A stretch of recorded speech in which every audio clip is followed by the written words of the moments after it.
Hello friends, good morning. നമ്മുടെ Kerala TV സീരിയലിലേക്ക് എല്ലാവർക്കും സ്വാഗതം. അങ്ങനെ വന്നവരുടെ മുന്നിൽ നിങ്ങൾക്ക് വേണമെങ്കിൽ എന്നെ ശിക്ഷിക്കാമെന്നും പറഞ്ഞ് ശരണ കൈ കൂപ്പി നിന്ന് അവിടെ ഇരുന്ന് കരയോ. അപ്പോൾ എല്ലാവരും ഇങ്ങനെ ശരണയെ തന്നെ നോക്കുക കേട്ടോ.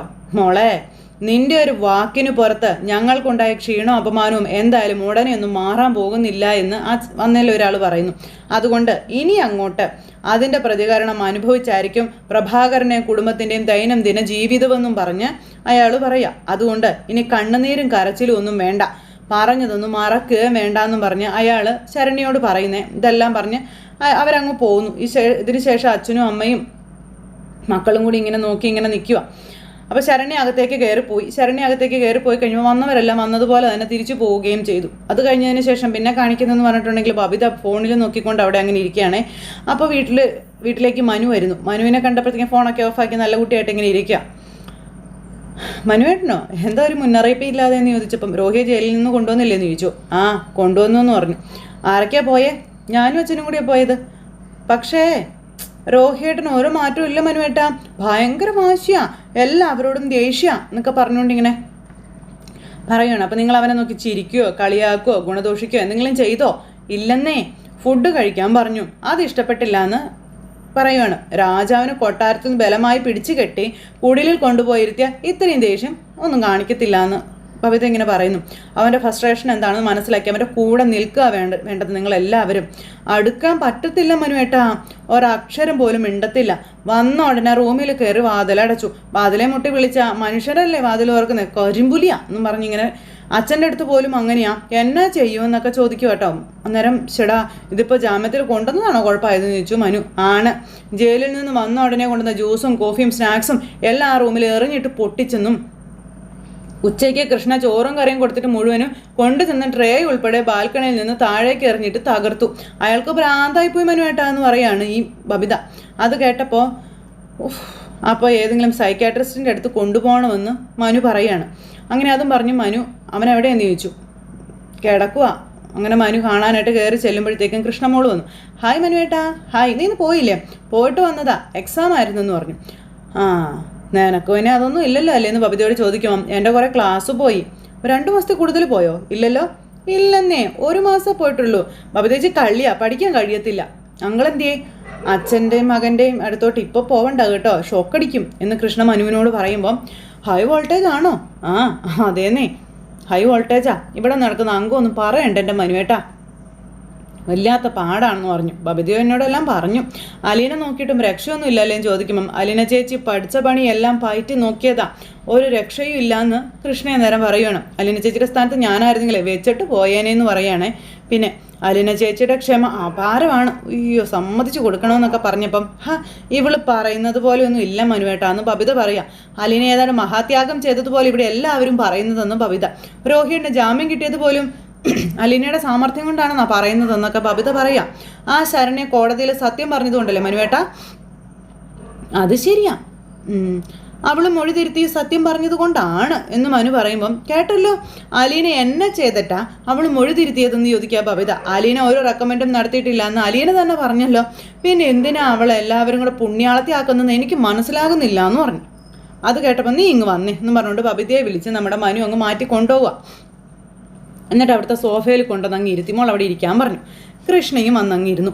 വന്നു കഴിഞ്ഞപ്പോഴത്തേക്കും മനു ഫോൺ എടുത്തിട്ട് ആ വീഡിയോ, അതായത് അന്ന് അലീനയെ അവർ മണ്ണെണ്ണ ഒഴിക്കുന്ന വീഡിയോ ഉണ്ടല്ലോ, അത് ഇവരെ അങ്ങ് കാണിച്ചു കൊടുത്തു. അങ്ങനെ അലീനയെ കൊല്ലാനായിട്ട് ഇവർ കാണിക്കുന്നതൊക്കെ കണ്ടപ്പോഴത്തേക്കും കൊല്ലാൻ പോവുമായിരുന്നോ എന്ന് ബബിത ചോദിക്കാം കേട്ടോ. അപ്പം ഇതവിടെ ഉണ്ടായിരുന്ന കാഴ്ചക്കാർ മൊബൈലിൽ പിടിച്ചതാണെന്ന കാര്യം പറയുവാണ്. നീ ഇത് കണ്ടോ? ഇത് നോക്കാൻ പറഞ്ഞു ബബിതയോട്. തീപ്പെട്ടിക്കൊള്ളി കത്തിയില്ല, മണ്ണെണ്ണയെ കൊളിപ്പിച്ചിട്ട് കത്തിക്കാൻ പോവുകയാണെന്ന് മനു ഇങ്ങനെ അവളോട് പറയാണ്. അങ്ങനെ ആ നടന്ന സംഭവങ്ങൾ മുഴുവനും കണ്ടിട്ട് ഇയാളാണ് ഓട്ടോ ഡ്രൈവർ ഷാജി എന്ന് പറഞ്ഞാൽ അദ്ദേഹത്തെയും കാണിച്ചു കൊടുക്കുന്നു. അങ്ങനെ അലീനെ രക്ഷപ്പെടുത്തിക്കൊണ്ട് പോയതും ഇത് മാത്രമല്ല അവളവിടെ ചെന്നിട്ട് ചെയ്തത്. അവളവിടെ ഇത്രയും വലിയ ഒരു പ്രശ്നം ഉണ്ടായിട്ടും ശരണ്യയുടെ വീട്ടിൽ ചെന്ന് ശരണ്യയെ ആശ്വസിപ്പിച്ചു. കുറച്ച് ധൈര്യവും ആത്മവിശ്വാസവും ഒക്കെ കൊടുത്തു എന്ന കാര്യം മനു പറയാം. അങ്ങനെ കാര്യങ്ങളെല്ലാം മനു ഇങ്ങനെ പറഞ്ഞു കൊടുക്കുന്നു. പിന്നെ ഓരോ ദിവസവും ശരണ്യയുടെ വീട്ടിൽ പോയപ്പോഴും അവളുടെ പേടിയും മാനക്കേടും മറ്റുള്ളവർ ഫേസ് ചെയ്യാനുള്ളൊരു മടിയും എല്ലാം മാറ്റിയെടുത്ത് ഒന്നും സംഭവിക്കാത്തതുപോലെ ഒരു സാധാരണ പെൺകുട്ടിയെ പോലെ നാട്ടുകാരുടെ മുന്നിലൂടെ അവളെ നടത്തി. അപ്പോൾ അലീനെ ആരും തടഞ്ഞില്ലേ എന്ന് ബബിത ചോദിക്കുമ്പം നല്ലത് ചെയ്യുന്നവരെ തടയാൻ പറ്റത്തില്ല. എന്തു പറഞ്ഞ് തടയുമെന്ന് ചോദിച്ചേ, അലീന അവൾക്ക് ധൈര്യത്തോടെ മുന്നോട്ട് പോകാനുള്ള കോൺഫിഡൻസ് കൊടുത്തു. അതിൻ്റെ റിഫ്ലക്ഷനാണ് ഇപ്പോൾ കോടതിയിൽ കണ്ടത്. സത്യം പറയാനുള്ള ധൈര്യം. മനസ്സിലായോ എന്ന് ചോദിച്ചു. അങ്ങനെ മനു എല്ലാ കാര്യങ്ങളും പറഞ്ഞു കൊടുക്കും. ഇപ്പം നിനക്ക് മനസ്സിലായോ എന്തുകൊണ്ടാണ് രോഹിത് രക്ഷപ്പെട്ടതെന്ന്? ഇപ്പം നിനക്ക് മനസ്സിലായോ? അലീന അവന് വേണ്ടി ആരുടെയും കാല് പിടിച്ചില്ല, ശരണ്യയോട് റെക്കമെൻഡും ചെയ്തില്ല. പക്ഷേ അലീനയോട് സത്യം പറഞ്ഞ ശരണ്യയ്ക്ക് പിന്നെ കോടതിയിൽ ചെന്ന് അസത്യം വിളിച്ചു പറയാനായിട്ട് പറ്റത്തില്ല എന്ന് പറഞ്ഞു. റോഹിയേട്ടന് വേണ്ടിയല്ലോ ഈ എഫേർട്ട് മുഴുവൻ അലീന എടുത്തത്? അല്ലല്ലോ. ആണോ? അല്ല, ഒരിക്കലും അല്ല. ശരണ്യയ്ക്ക് വേണ്ടി മാത്രമാണ്. അവളൊരു അനുജത്തിയെപ്പോലെ കണ്ടിട്ടാണെന്ന കാര്യം മനു ബബിതയോട് പറയുക. അന്നേരം സ്നേഹനികേതനത്തിലൊക്കെ ആയിരുന്ന സമയത്ത് ഇങ്ങനെ തകർന്നു പോയ ചില പെൺകുട്ടികളെ ജീവിതത്തിലേക്ക് തിരിച്ചു കൊണ്ടുവന്ന എക്സ്പീരിയൻസ് ഒക്കെ അലീനയ്ക്ക് ഉണ്ടായിരുന്നു. ബാലചന്ദ്രങ്ങൾ രോഹിത്തിന് വേണ്ടി ശരണ്യ റെക്കമെൻഡ് ചെയ്യാൻ പറഞ്ഞപ്പോൾ അലീന വഴങ്ങിയോ? ഇല്ലല്ലോ. ചെയ്ത ജോലിയെക്കുറിച്ച് അവൾക്ക് നല്ല ബോധ്യമുണ്ട്. അതിൽ സ്വാർത്ഥ താല്പര്യം കലർത്താൻ ആര് നിർബന്ധിച്ചാലും അവൾ സമ്മതിക്കേ ഇല്ല എന്ന് മനു പറയുമ്പോൾ, മനുവേട്ട ആ വീഡിയോ എനിക്കും കൂടെ ഒന്ന് സെൻഡ് ചെയ്യണം കേട്ടോ എന്ന് പറഞ്ഞു കൃഷ്ണേ. ഇപ്പം തന്നെ ചെയ്യാമല്ലോ എന്ന് പറഞ്ഞു മനു. എന്നിട്ട് അത് സെൻഡ് ചെയ്തും കൊടുത്തു. അങ്ങനെ മനു സെൻഡ് ചെയ്ത് കൊടുത്ത വീഡിയോയും നോക്കി നമ്മുടെ കൃഷ്ണ ഇങ്ങനെ നിൽക്കുമ്പോൾ, മനുവേട്ടാ എന്ന് പറഞ്ഞുകൊണ്ട് അലീന അങ്ങോട്ടേക്ക് വന്നു. ഇവിടെ വന്നിരിക്കുക എന്നും പറഞ്ഞ് ഇങ്ങനെ വിളിച്ചു കേട്ടോ. അപ്പോൾ മനുവും ബബിതയും കൃഷ്ണയും കൂടെ അങ്ങോട്ട് ചെല്ലുന്നു. അപ്പോൾ എവിടെയായിരുന്നു മേഡം? എത്ര നേരമായി വന്നിട്ടെന്ന് മനു ചോദിക്കുക. കാണാനേ ഇല്ലല്ലോ. അപ്പോൾ ഇത്തിരി ബിസിയായിരുന്നു മനുവേട്ടാ. രോഹിത് ജാമ്യത്തിൽ ഇറക്കിയത് അവനൊന്ന് കാണാമെന്നതാണെന്ന് പറഞ്ഞു. ഇപ്പം കാണാതിരിക്കുക ഭേദമെന്ന് അലീന അന്നേരം പറഞ്ഞു. കൃഷ്ണമോളും ബബിതയും പറഞ്ഞു ഭയങ്കര കലിപ്പിലാണെന്ന്. അവൻ്റെ ഐഡൻറ്റിറ്റി മുഴുവനും കരിയടിച്ചു പോയില്ലേ, അതിൻ്റെ ഒരു ശൂന്യതയിൽ നിൽക്കുകയാണെന്ന കാര്യം അലീന പറയാണ്. ചതുപ്പിനകത്ത് താഴ്ന്നു പോയതുപോലെയാ, തല മാത്രം കാണാമെന്നൊക്കെ അലീന ഇങ്ങനെ മനുവിനോട് പറയട്ടെ. മനു ഇങ്ങനെ നോക്കും അപ്പോൾ അലീന പറയുന്ന കാര്യങ്ങളൊക്കെ. ഇനി അതിൽ നിന്നൊക്കെ വലിച്ചു പോക്കി കഴുകി വൃത്തിയാക്കി എടുക്കണമെന്നും വലിയ പാടാണെന്നും അലീന മനുവിനോട് പറയണം. അപ്പോൾ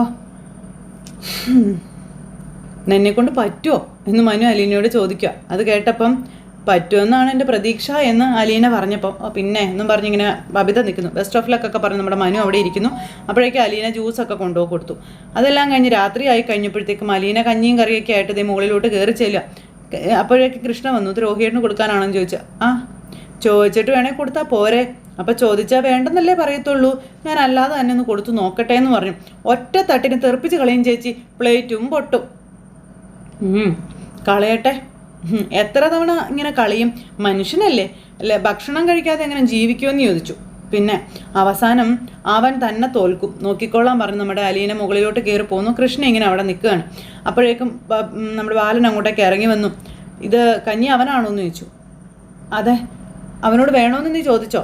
ഇല്ല, ചോദിച്ചാൽ വേണ്ടെന്നേ പറയുള്ളൂ എന്ന് പറയും. ചോദിക്കാതെ കൊണ്ടു ചെന്നാലും അത് തന്നെ പറയുമല്ലോ എന്ന് ബാലൻ.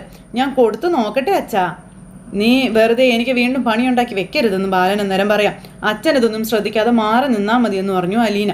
അങ്ങനെ അതും പറഞ്ഞു അലീന കഞ്ഞിയായിട്ട് റൂമിലേക്ക് ചെല്ലുക. അപ്പോൾ തുറക്ക രോഹിത്തേ എന്ന് പറഞ്ഞു. അപ്പോഴത്തേക്ക് രോഹിത്ത് തലമുടിയൊക്കെ വലിച്ചു പറിച്ച് ഭ്രാന്തനിരുന്ന് കാണിക്കുന്നവരിന്ന് കാണിക്കാം.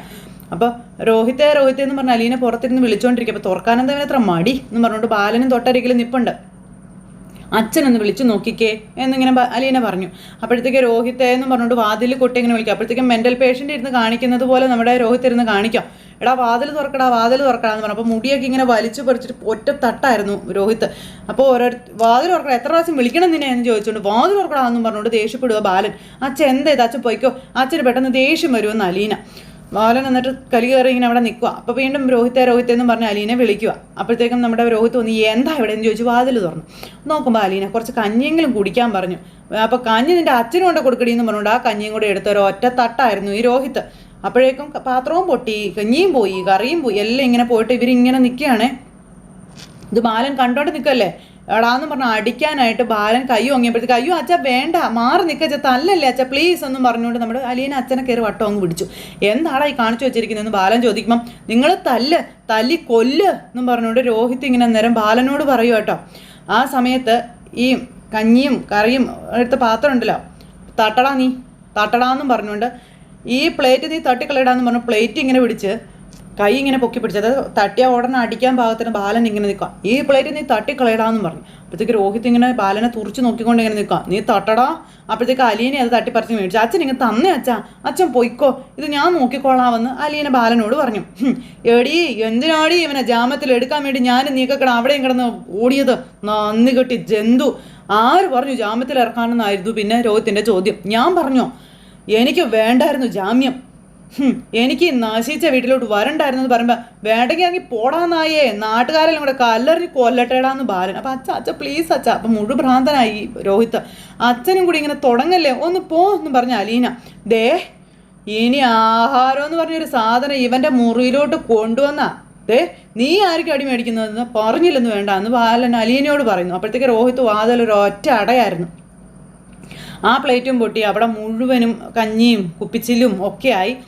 ബാലൻ അവിടെ നിന്ന് അങ്ങ് പോയി. അലീന ഇങ്ങനെ ആകെ വിഷമിച്ചിങ്ങനെ നിൽക്കുക. അത് കഴിഞ്ഞ് മുറിയിൽ വന്ന് നമ്മുടെ ബാലൻ ഫോൺ എടുത്ത് ഗോവർദ്ധനെ വിളിക്കുവാണ്. ഗോവർദ്ധനെ വിളിച്ച് വിഷയം പറയുമോ, ബാലേട്ട എന്താ ബാലേട്ടാന്ന് ചോദിച്ചപ്പം അതെ ഗോവർദ്ധൻ, എനിക്കൊരു കാര്യം പറയാനുണ്ടെന്ന് പറഞ്ഞു. അപ്പോൾ എന്താന്ന് ചോദിച്ചു. എന്താ ബാലേട്ടാ, കാര്യം പറ ബാലേട്ടാ. അത് എനിക്ക് കാർപ്പൻ്റർ ഇപ്പം കിട്ടണമെന്ന് പറഞ്ഞു. എന്തായി പറയുന്നത്, മണി 9 ആകുന്നു, ഇപ്പം എങ്ങനെ കിട്ടാനാ, എനിക്കിപ്പോൾ കിട്ടിയേ പറ്റുള്ളൂ എന്ന് പറഞ്ഞു. ബാലേട്ടാ ഞാനീ രാത്രി എവിടെ ചെന്ന് വിളിക്കാനാ, താൻ ഏത് പൂഞ്ഞാറ്റിൽ നിന്ന് വിളിച്ചുകൊണ്ട് വന്നാലും എനിക്ക് കുഴപ്പമൊന്നുമില്ല, എനിക്കിപ്പോൾ കിട്ടണമെന്ന് ബാലൻ ഗോവർദ്ധനോട് പറയുന്നു. അല്ല എന്താ ഇത്രയ്ക്ക് അത്യാവശ്യം, കാര്യം പറ. അതിവിടെ ഒരു വാതിലിൻ്റെ കുറ്റിയും കൊളുത്തും പൂട്ടും ഒക്കെ പറിക്കാനുണ്ട്, അത് അത്യാവശ്യമാണെന്ന് പറഞ്ഞു. അന്നേരം എന്താ കാര്യം പറ. ഞാനിപ്പോൾ ഈ രാത്രിയിൽ 10,000 രൂപ കൊടുത്തിട്ടാണെങ്കിലും വേണ്ടില്ല, ഞാൻ പറഞ്ഞ കാര്യം നടക്കണം, 1 മണിക്കൂറിനകം ഒന്ന് ബാലൻ. എൻ്റെ പൊന്നെ, ഞാൻ നോക്കട്ടെ ബാലേട്ടാന്ന് പറഞ്ഞ് ഫോൺ അങ്ങ് കട്ട് ചെയ്തു. എന്താ ഇത് സംഭവം എന്ന് പറഞ്ഞുകൊണ്ട് ഗോവർദ്ധൻ അവിടെ നിൽക്കുക. കുറച്ച് കഴിഞ്ഞപ്പോഴത്തേക്ക് അലീന മോപ്പും ക്ലീനറും ഒക്കെ ആയിട്ട് വന്ന് അനിയൻ തട്ടിത്തെറിപ്പിച്ചതെല്ലാം വൃത്തിയാക്കി അടിച്ചു വാരി തൂത്തോണ്ടിരിക്കുക. ഈ സമയത്ത് കൃഷ്ണയും ബബിതയും താഴെ സ്റ്റെയറിൻ്റെ അവിടെ നിന്ന് മുകളിലോട്ട് നോക്കിക്കൊണ്ട് ഇങ്ങനെ നിൽക്കുവാണ്. അലീന ഇത് ചെയ്യുന്നത് കണ്ടപ്പോൾ ബബിതയ്ക്ക് ഭയങ്കര സന്തോഷം. അലീന ഇങ്ങനെ പണിയെടുത്തോണ്ടേ ഇരിക്കുകയാണല്ലോ. രോഹിത്ത് അലീനയോട് വെറുപ്പ് കാണിക്കുന്നതിൽ ഏറ്റവും കൂടുതൽ സന്തോഷിക്കുന്ന ആളും ഈ പറയുന്ന ബബിതയാണ്. അങ്ങനെ വേസ്റ്റ് എല്ലാം വാരി അലീന അവിടെ എല്ലാം ക്ലിയർ ചെയ്തു, അടിച്ചു വാരി വൃത്തിയാക്കി തുടച്ചെടുത്തു. അപ്പോൾ അങ്ങനെ ബബിത അന്നേരം കൃഷ്ണയുടെ അടുത്തേക്ക് ഇറങ്ങി വരിക ഈ സന്തോഷം പ്രകടിപ്പിക്കാൻ. രോഹിയേട്ടന് ഒരു രക്ഷയില്ല, എല്ലാം നശിപ്പിച്ചോളൂ എന്നൊക്കെ പറഞ്ഞപ്പം അത് അലീന ചേച്ചി എങ്ങനെയെങ്കിലും മെരുക്കി എടുത്തോളൂ എന്ന് പറഞ്ഞു. കൃഷ്ണ കൊന്തും അടുക്കും. ഇപ്പം തന്നെ അവരുടെ ചൂട് കഞ്ഞി കൊണ്ട് കുടിപ്പിച്ചേക്കല്ലേ, പോത്തിൻ്റെ ചെവിയിലേക്കല്ലേ വേദം ഓതിക്കൊണ്ട് ചെല്ലുന്നത്, കണക്കിന് കിട്ടി, അത്രയും പറഞ്ഞാൽ മതിയല്ലോ. ബബിതേച്ചിക്ക് ഇങ്ങനെയൊക്കെ കാണുന്ന ഒരു ഹാരാണോ എന്ന് കൃഷ്ണ ചോദിക്കുമ്പോൾ കാണാനൊക്കെ ഒരു ത്രില്ലൊക്കെ ഉണ്ട്, പക്ഷെ സ്ലോ മോഷനിൽ കാണണം, അതിവിടെ പറ്റത്തില്ലല്ലോ എന്ന് പറഞ്ഞപ്പം കൊള്ളാം നിങ്ങളുടെ മനസ്സിലിരിപ്പ്. അലീന ചേച്ചി എങ്ങനെയെങ്കിലും രോഹിയേട്ടനെ രക്ഷിച്ചെടുക്കാനായിട്ട് നോക്കുക, അപ്പോഴാണ് ഇവിടെ ഒരാൾക്ക് കളി കാണുന്ന രസമല്ലേ. എന്നാത്തനെ ഈ പണിക്കൊക്കെ പോകുന്നേ, വല്ലയിടത്തും അടങ്ങി ഒതുങ്ങി ഇരുന്നാൽ പോരെ, എല്ലാവരെയും രക്ഷിക്കാൻ നടക്കുക വലിയ ആളാണെന്ന് അവളുടെ വിചാരം. ചേച്ചിക്ക് പറ്റുമോ സ്വന്തം ആങ്ങളയ്ക്ക് വേണ്ടി ഇതൊക്കെ സഹിക്കാനായിട്ട്? പിന്നെ എനിക്ക് വേറെ പണിയൊന്നുമില്ല, എനിക്ക് എന്നാത്തിൻ്റെ കേടാന്നറിയത്തില്ല എന്ന് പറഞ്ഞു ബബിത ഇങ്ങനെ നിൽക്കുമ്പം ചേച്ചിക്ക് ഇങ്ങനെ ഒരു അവസ്ഥ വന്നാലോ, ആരും ചേച്ചിക്ക് വേണ്ടേന്ന് ചോദിച്ചു കൃഷ്ണ.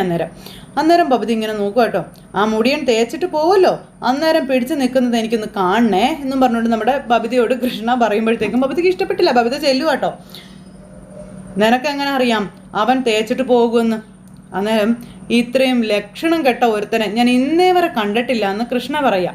പിന്നെ ഉറപ്പുള്ള കാര്യമല്ലേ, അവൻ ബബിതേച്ചി വെറും ഭിത്തി തേച്ചിട്ടൊന്നും അല്ല പോകുന്നത്, ചവിട്ടി തേച്ചിട്ട് പോകും, ചേച്ചി നോക്കിക്കോളാൻ പറഞ്ഞു. അങ്ങനെ പോയാലേ എനിക്ക് പുല്ലാണെന്ന് ബബിത അപ്പം കാണാം, അന്നേരം കയ്യും കാലോട്ട് അടിക്കരുത് കേട്ടോ എന്ന് കൃഷ്ണ പറഞ്ഞു കൊടുത്തു. അങ്ങനെ കൃഷ്ണ പറഞ്ഞതും കേട്ട് ബബിത ഇവിടെ നിൽക്കുക. ഈ സമയത്ത് അലീന ഇതെല്ലാം തൂത്ത് വൃത്തിയാക്കി താഴേക്ക് ഇറങ്ങി ചെല്ലുന്നു. ചേച്ചിക്ക് വല്ലാത്ത കഷ്ടപ്പാടായി പോയല്ലേ ചേച്ചി എന്ന് അലീനയെ കണ്ടപ്പോൾ കൃഷ്ണ ചോദിച്ചപ്പോൾ അതൊന്നും സാരമില്ലടി എന്ന് പറഞ്ഞു. ചേച്ചി തോറ്റുപോയില്ലേ? ഇല്ല, എനിക്കിത് കൈകാര്യം ചെയ്യാൻ അറിയാമെന്ന് അലീന ഇങ്ങനെ കൃഷ്ണയോട് പറയുക. അങ്ങനെ സകല സാധനങ്ങളുമായിട്ട് അലീന അവിടെ നിന്ന് അങ്ങോട്ടേക്ക് പോയി. അലീന അങ്ങ് പോയി കഴിഞ്ഞപ്പോഴത്തേക്കും ബബിത കൃഷ്ണയുടെ അടുത്തെന്നോട് പറഞ്ഞിട്ട് പോയത് കേട്ടില്ലേ എന്നും പറഞ്ഞുകൊണ്ട് ഇങ്ങനെ നിൽക്കുക കേട്ടോ. അങ്ങനെ അവർ രണ്ടുപേരും കൂടി ഇങ്ങനെ അവിടെ നിൽക്കുന്നു. ആ സമയത്ത് പിന്നെ രോഹിത്തിൻ്റെ മുറിയിൽ ബാലൻ്റെ ഒരു ശബ്ദം, തുറക്കടാ വാതിൽ തുറക്കടാ എന്നും പറഞ്ഞുകൊണ്ട്. രോഹിത് അന്നേരം നോക്കുക, തുറക്കാനാ പറഞ്ഞത്, തുറക്കുക എന്നും പറഞ്ഞുകൊണ്ട് ഇങ്ങനെ പറയുന്നതനുസരിച്ച് നമ്മുടെ രോഹിത് ഒന്ന് വാതിൽ തുറന്നു. അപ്പോൾ കയറി വാ എന്ന് പറഞ്ഞുകൊണ്ട് വേറൊരു പണിക്കാരനുമായിട്ട് ബാലനകത്തേക്ക് കയറി വരുന്നത്. അതുപോലെ ഗോവർദ്ധനും ഉണ്ട്. ഈ വാതിലിൻ്റെ പൂട്ടും കൊളുത്തും എല്ലാം ഇളക്കിയെടുക്കാൻ പറഞ്ഞു. അപ്പോൾ അതിൻ്റെ ആവശ്യമുണ്ടോ സാറേ, പറയുന്നത് അങ്ങോട്ട് കേട്ടാൽ മതി, ചോദ്യം ഇങ്ങോട്ട് വേണ്ട എന്ന് ബാലൻ ആ ചേട്ടനോട് പറഞ്ഞു. എന്നിട്ട് എല്ലാം ഊരിയെടുക്കുകയാണ്. അങ്ങനെ രോഹിത്തിന് മുറി അടച്ചിരിക്കാനുള്ള സാഹചര്യം ഇല്ലാണ്ടാക്കി കളയുകയാണ് അവിടെ. അങ്ങനെ രോഹിത്തിനെതിരെ നമ്മുടെ ബാലൻ ആഞ്ഞടിക്കുകയാണ്. കാരണം ഭ്രാന്തി കയറി ഇങ്ങനെ. അപ്പോഴത്തേക്ക് ഈ ഒരു അവസ്ഥയൊക്കെ കണ്ട് ആൾക്കാരെയൊക്കെ കണ്ടപ്പോഴത്തേക്ക് രോഹിത്തിന് മാനസികമായിട്ട് എന്തൊക്കെയോ ഒരു വിഭ്രാന്തിയൊക്കെ പോലെ രോഹിത് ഇങ്ങനെ ആകെ തകർന്നിങ്ങനെ നിൽക്കുക. അങ്ങനെ മനോനില നെറ്റി എന്തോ ഒരു അവസ്ഥയിൽ നിൽക്കുന്ന രോഹിത്തിനെ കാണിച്ചുകൊണ്ട് ഇന്നത്തെ നമ്മുടെ കഥ അവസാനിച്ചിട്ടുണ്ട്. അപ്പോൾ എല്ലാവരും കാത്തിരുന്ന് കാണണം കേട്ടോ. എല്ലാവർക്കും നല്ലൊരു ദിവസം ആശംസിക്കുകയാണ്. എല്ലാവരുടെ സപ്പോർട്ടിനും സ്നേഹത്തിനും ഒത്തിരി നന്ദി അറിയിക്കുന്നു. അടുത്ത സൂപ്പർ ഹിറ്റ് കഥയുമായി കാണുന്നത് വരെ എല്ലാവർക്കും ടാറ്റാ.